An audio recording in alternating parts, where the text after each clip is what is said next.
Jei pavargai kiekvieną rytą iš naujo tvarkyti savo antakius, tai tau. Naudoju Didier Lab atkuriamąjį antakių laminavimo rinkinį saugią 3 žingsnių sistemą, skirtą paprastam ir saugiam naudojimui namuose. Ji pakelia, suformuoja ir užfiksuoja norimą antakių formą. Procedūra trunka apie 15 minučių, nereikalauja patirties ir suteikia salono efektą, kuris išlieka iki 8 savaičių. Rinkinyje rasi visko, ko reikia laminavimui atlikti. 3 ašetes, pakeliantį losjoną, fiksavimo losjoną ir atkuriamąją kaukę. Taip pat yra antakių šukytės, mikrošepetėliai ir aiški instrukcija, todėl viską lengva atlikti net ir pirmą kartą. Valymas.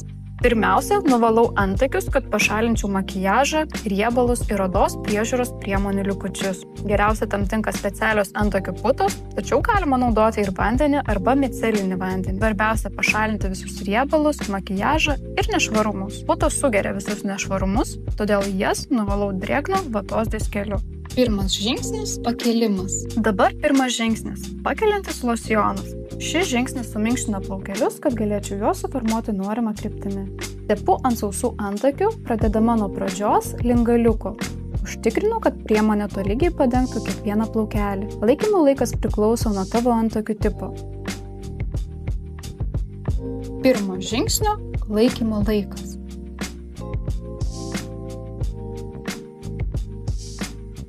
Jei šapuojant prieš plauką net keli plaukeliai grįžtų atgal, palik priemonę veikti ilgiau.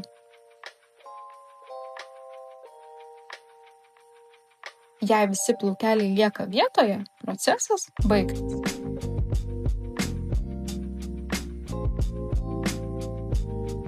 Kai jau paruošta, priemonę švelniai nuvalau sausu vatos diskeliu.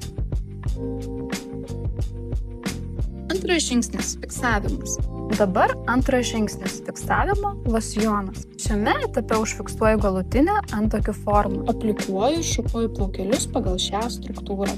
Priekyje į viršų, lankas į viršų ir išorę, o galiukas į išorę.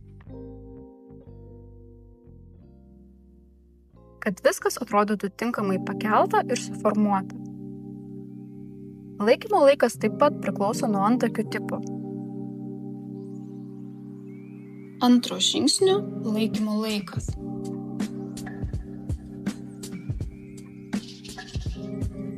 Kai priemonė suveikia, ją nuvalau sausu vatos diskeliu. Jei nori daugiau ryškumo šiame etape, gali dažyti antakius iškart po antro žingsnio prieš trečią žingsnį.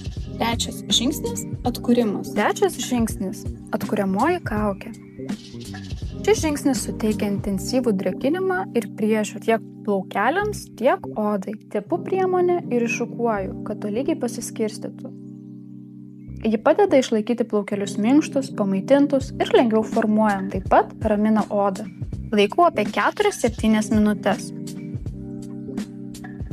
Po to perteklių nuvalau sausu vatos diskeliu. Kasdienė rutina – antakių aliejus. Pabaigoje mėgstu naudoti antakių aliejų. Rekomenduoju naudoti kasdien. Tai padeda išlaikyti antakius pamaitintus, minkštus ir lanksčius, bei ilgiau išsaugoti rezultatą. Taip pat nepamirškite pirmasias 24 valandas po procedūros vengti drėgmės. Galutinis rezultatas. Ir štai rezultatas. Taip atrodo mano antakiai po laminavimo. Jie pakelti, tankesni ir jau suformuoti, todėl kasdienė rutina tampa daug greitesnė. Ryte tiesiog perbraukiu šepetėliu ir viskas. Prieš, po. Forma išlieka iki 8 savaičių, o plaukeliai minkšti ir lankstus. Tau reikia tik 15 minučių ir tinkamo rinkinio. Nuoroda žemiau.